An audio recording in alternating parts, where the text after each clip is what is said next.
Hello everyone. तर आपण आजच्या ह्या व्हिडिओमध्ये आणखीन एक नवीन टर्म जी आहे, नवीन कन्सेप्ट जी आहे इंटरनॅशनल लॉची ती शिकणार आहोत आणि ती म्हणजे एक्स्ट्राडिशन. आता एक्स्ट्राडिशन जे आहे ते एक्झॅक्टली हा वर्ड जो आहे कुठून येतो, काय आहे याचं प्रिन्सिपल्स काय, हे समजण्याच्या आधी एक गोष्ट लक्षात घ्या की बघा, जेव्हा दोन स्टेट्स आहेत, ओके, स्टेट्स मीन्स दोन वेगळे देश, ओके, तर इथे सपोज ह्या देशातला एखादा नागरिक, ह्या एक्स कंट्रीचा नागरिक जो आहे, या ठिकाणी त्याच्या स्वतःच्या कंट्रीमध्ये क्राईम करून दुसऱ्या कंट्रीमध्ये जो आहे, सपोज ही वाय कंट्री आहे, ह्या कंट्रीमध्ये निघून गेला. तर अशा वेळेला आता आपल्याला माहिती आहे आपलं टेरिटोरियल ज्युरिस्डिक्शन जे आहे आपल्या देशापुरतंच सीमित आहे. मग आपली जी पोलीस आहे ती इथे जाऊन त्यांना अटक करू शकते का? नाही. We cannot exercise our jurisdiction here. मग अशा वेळेला ह्या व्यक्तीला, हा जो व्यक्ती इथे क्राईम करून ह्या ठिकाणी पळून गेलेला आहे, हा जो ऑफेंडर आहे, जो या ठिकाणी अब्स्कॉन्ड केलेला आहे त्याने, म्हणजे पळून गेलाय, तेव्हा याला इथनं कसं बरं आणायचं, ह्याच्यासाठी कुठले नियम आहेत, काय प्रिन्सिपल्स आहे, ह्याला आणण्यासाठी ह्या देशाची परमिशन लागते का, कोण याला पाठवणार, कशा पद्धतीने पाठवणार, याकरता काही ट्रीटी त्यांच्यामध्ये असली पाहिजे का, हे सगळं आपण एक्स्ट्राडिशन या टॉपिकमध्ये बघणार आहोत. आता एक्स्ट्राडिशन हा जो वर्ड आहे, हा जो शब्द आहे, हा कुठून येतो? तर हा येतो लॅटिनमध्ये एक्स आणि ट्रेडियम ह्या वर्ड्सपासून. तर एक्सचा मिनिंग काय आहे? To basically to bring out, okay, म्हणजे आउट करणं, एखाद्याला बाहेर काढणं. आणि ट्रेडियम म्हणजे काय? डिलिव्हरी. म्हणजे Wien someone is brought out for the delivery, एखाद्या व्यक्तीची जेव्हा डिलिव्हरी करण्यात येते, तिथून त्याला काढण्यात येतं बेसिकली बाहेर, त्याला आपण म्हणतो एक्स्ट्राडिशन. आता हे जे आपण जनरल लँग्वेजमध्ये जर म्हणजे एक जनरल त्याची अंडरस्टँडिंग बघितली तर काय आहे की extradition means the delivery of criminals or surrender of fugitives or hand over of fugitives. म्हणजे काय की जे क्रिमिनल्स आहेत किंवा जे फ्युगिटिव्स आहे, फ्युगिटिव्स म्हणजे जो काहीतरी क्राईम करून पळून गेलेला आहे त्या देशामध्ये, तर यांना त्या पर्टिक्युलर टेरिटरीकडे, म्हणजे त्या पर्टिक्युलर स्टेटकडे रिटर्न करणं.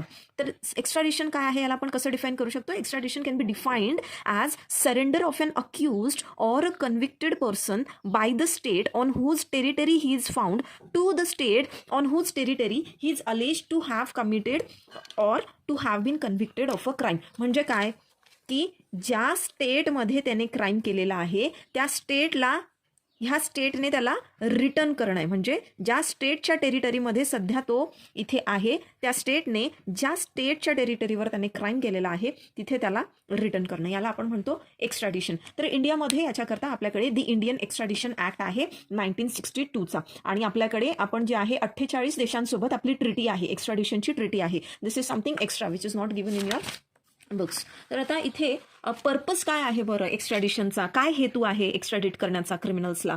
तर बघा, एक्स्ट्राडिशनमुळे काय होतं, कुठे ना कुठे सपरेशन ऑफ क्राईम होतं. जर एक्स्ट्राडिशनची पॉलिसी नसेल तर काय होईल, जे लोक आहेत, म्हणजे जे नागरिक आहेत त्या देशाचे, तिथे क्राईम करून दुसऱ्या देशात पळून जाणार. त्यांना माहिती आहे की आपण सेफ आहोत, आपल्याला इथे कोणी काय करणार नाही. मग सपरेशन ऑफ क्राईमसाठी, क्राईम जो आहे, क्राईमला कुठे ना कुठे आळा घालण्यासाठी, आणि जे क्रिमिनल्स आहे ते अनपनिश्ड न राहावे, म्हणजे त्यांना त्यांच्या वाईट कृत्याची त्या ठिकाणी सजा मिळावी, याकरता एक्स्ट्राडिशन जे आहे ही कन्सेप्ट फार महत्त्वाची आहे. देन एक्स्ट्राडिशन काय आहे? It acts as a warning to the criminal that they cannot escape punishment by fleeing to another state. आणि त्याच्यामुळे याचा एक डिटरंट इफेक्ट जो आहे तो येतो. म्हणजे काय की एक्स्ट्राडिशनमुळे काय होतं की क्रिमिनल्सला सुद्धा एक वॉर्निंग आहे ही, की बाबा तुम्ही जरी दुसऱ्या देशात पळून गेले ना, तरी सुद्धा तुम्ही पनिशमेंट पासून वाचू शकत नाही. त्यामुळे जे ऑफेंडर्स आहे, जे क्रिमिनल्स आहे, ते आधीच अशा पद्धतीचा क्राईम करण्याची हिंमत करत नाही, ज्याला आपण डिटरंट इफेक्ट म्हणतो. Criminals are surrender to the as to safeguard the interest of territorial state. क्रिमिनलला त्या ठिकाणी सरेंडर केलं जातं, कारण ज्या स्टेटवरती क्राईम झाला आहे तो त्याचा इंटरेस्ट जो आहे तो सेफगार्ड झाला पाहिजे, बरोबर. त्यानंतर इथे इंटरनॅशनल कॉपरेशन जे आहे, कुठे ना कुठे it is one step towards the achievement of international cooperation. आता इंटरनॅशनल लेवलवर ट्रिटीज का होता, आपण इंटरनॅशनल लॉ का स्टडी करतोय, की जे जगभरात जे देश आहे त्यांच्यामध्ये कॉपरेशन जे आहे, कोऑर्डिनेशन जे आहे, ते कशा पद्धतीने साध्य करता येईल. तर त्यातला हा एक प्रकार आहे, तो म्हणजे extradition. Then the state on whose territory the crime has been committed is in better position to try the offender. का? कारण की तिथे एव्हिडन्स जे आहे ते तिथे अवेलेबल असतात. म्हणजे ज्या स्टेटच्या टेरिटरीमध्ये क्राईम झालेला आहे त्या स्टेटकडे जर त्या ऑफेंडरला परत पाठवलं तर तो स्टेट जो असतो तो बेटर पोझिशनमध्ये ना त्या क्रिमिनलला तिथे ट्राय करण्यासाठी, त्याची ट्रायल करण्यासाठी. का? कारण ह्या ठिकाणी क्राईम झालाय, ज्याच्यासोबत झालाय तो पण इथे आहे, किंवा ज्या व्यक्तीसोबत, ज्या प्रॉपर्टीसोबत झालाय, it is situated here, and at the same time ह्या पर्टिक्युलर कंट्रीचं जे सेफ्टी, सिक्युरिटी किंवा एक सोशल फॅब्रिक आपण जे म्हणतो ते डिस्टर्ब झालंय. सो बेसिकली ह्याच कंट्रीकडे तो राईट असला पाहिजे. मग आता एक्स्ट्राडिशनसाठी कोणकोणत्या इसेन्शियल गोष्टी आहेत ते इथे सगळ्यात पहिले आहे एक्स्ट्राडिशन ट्रिटी. म्हणजे काय? दोन देशांमध्ये ट्रिटी असायला हवी. आणि पुढचे जे पॉईंट्स आहेत ते आपण एक एक करून आता स्टडी करूयात. तर एक्स्ट्राडिशन ट्रिटी आता बरेचसे कंट्रीजमध्ये काय सिच्युएशन आहे की जर एक एक्स्ट्राडिशन ट्रिटी असेल तुमच्यामध्ये, म्हणजे तसा करार असेल, तरच त्या ठिकाणी त्या ऑफेंडरला एक्स्ट्राडिट केलं जातं, म्हणजे पुन्हा पाठवलं जातं त्या पर्टिक्युलर कंट्रीकडे.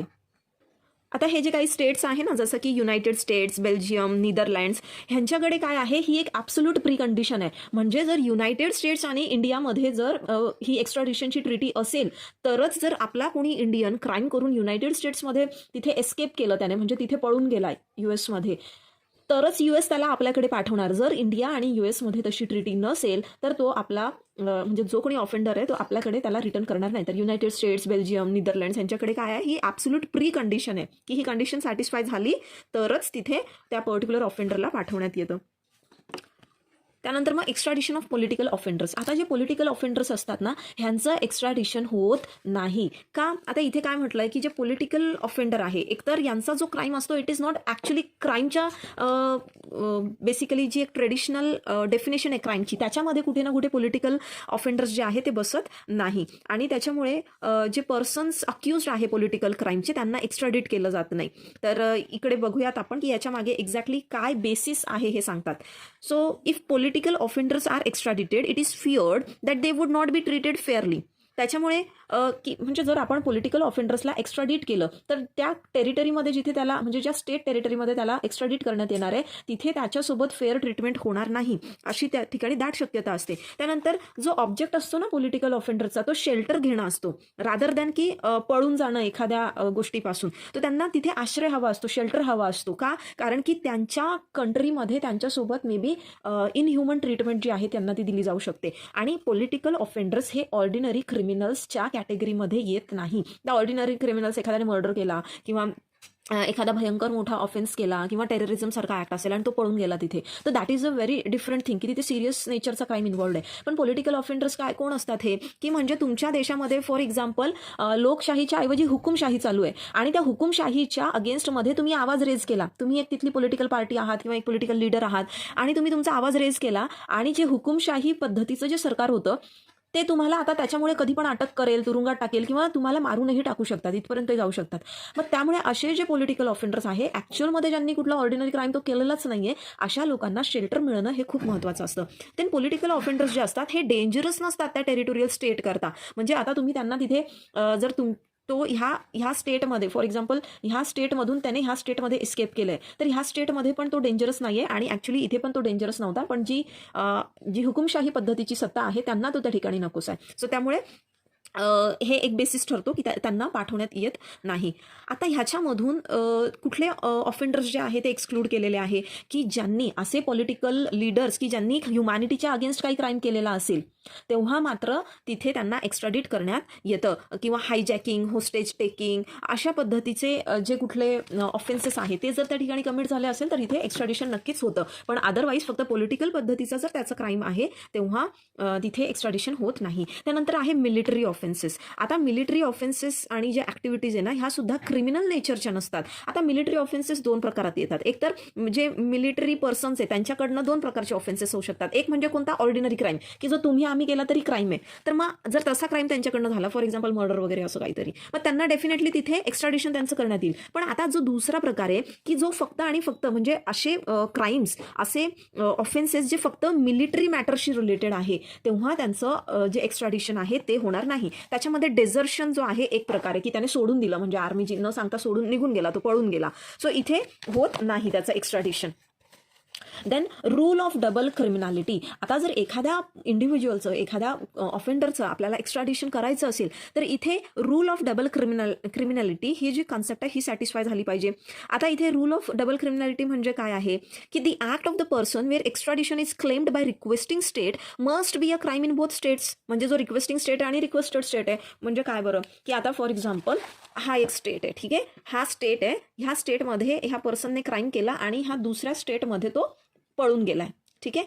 आता इथे जो त्याने क्राईम केलाय फॉर एक्झाम्पल इथे त्याने एक जो क्राईम केलेला आहे तो आहे मर्डर, ठीक आहे.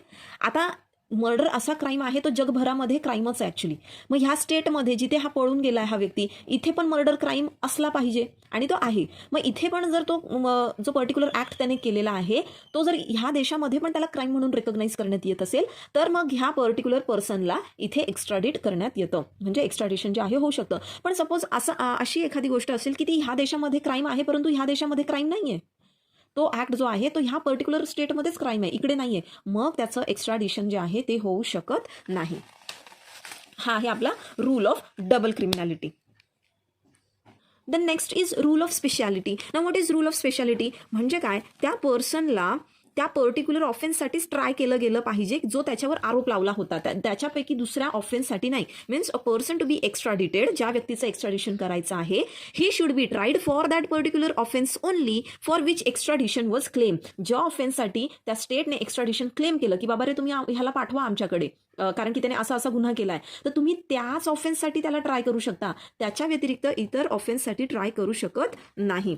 आता मग जी एक्स्ट्राडिशन ट्रिटी आहे ना इंडिया आणि UAE मध्ये, जी 2000 आपण एंटर केली आहे ही ट्रिटी, तर इथे जे आर्टिकल 17 आहे ह्या ट्रिटीचं, इंडिया आणि UAEच्या मधली जी ट्रिटी आहे, तिथे काय म्हटलेलं आहे, the person to be extradited shall not be tried or punished in the requesting state except for the offence his extradition is sought for or for the offences connected therewith, इतर ऑफेन्सेससाठी नाही. आता time barred crime. Time barred crime म्हणजे काय आहे, जर त्या व्यक्तीला ऑलरेडी तिथे ट्राय केलेलं आहे, त्याला पनिशमेंट पण भेटलेली आहे, तर मग तुम्ही त्याला नंतर जे आहे पुन्हा एक्स्ट्राडिशनसाठी तुम्ही क्लेम करू शकत नाही. Now next is extradition of on criminals. आता ओन क्रिमिनल्सचं एक्स्ट्राडिशन जे आहे ते होऊ शकतं का ना. व्हॉट इज ओन क्रिमिनल म्हणजे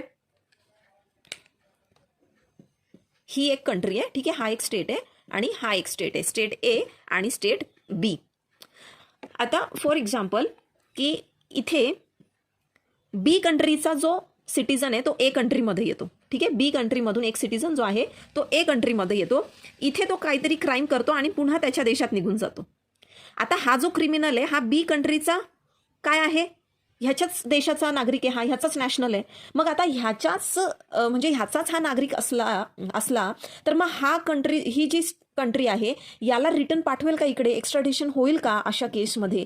तर याच्यामध्ये दोन वेगळे वेगळे जे स्टँड आहे काही देशांनी घेतलेले आहेत. तर काही कंट्रीज काय आहे, काही कंट्रीज त्या ठिकाणी स्वतःचे नॅशनल्स जरी असेल तर त्याचं एक्स्ट्राडिशन करतात, पण काही कंट्रीज मात्र करत नाही. आता ज्या कंट्रीज स्वतःच्या नॅशनल्सचं, स्वतःच्या म्हणजे ओन क्रिमिनल्स, आपल्याच देशातले जे क्रिमिनल आहेत त्यांनी दुसऱ्या देशात जाऊन क्राईम केला आहे त्यांचे एक्स्ट्राडिशन करतात, त्या कॅटेगरीमध्ये आपला भारत पण येतो. आपण फार महान देश आहे ना, तर आपण आपले क्रिमिनल सुद्धा एक्स्ट्राडिट करतो. पण त्याच्या अगदी ऑपोजिट जे नेदरलँड आहे, बेल्जियम आहे, इटली आहे, जर्मनी, स्वित्झर्लंड, फ्रान्स, ह्या ज्या कंट्रीज आहे ना, हे स्वतःचे नॅशनल्स म्हणजे स्वतःचे त्यांचे नागरिक जे आहे ज्यांनी इतर ठिकाणी जाऊन क्राईम केला आहे ते त्यांना एक्स्ट्राडिट करत नाही. त्यांनी स्ट्रिक्ट तशी पॉलिसी जी आहे ती अडॉप्ट केलेली आहे. मग आता हे असं त्यांचं करणं हे योग्य आहे की अयोग्य आहे, तर ह्याच्यासाठी बघा एक मॉडेल ट्रिटी आहे on extradition adopted by general assembly in 1990. तर 1990 मध्ये या ठिकाणी एक ट्रिटी जी आहे मॉडेल ट्रिटी जी एक्स्ट्राडिशनवरती आहे ती जनरल असेंब्लीने अडॉप्ट केली आहे. त्याच्यामधला जो आर्टिकल 4 आहे ना तो काय म्हणतो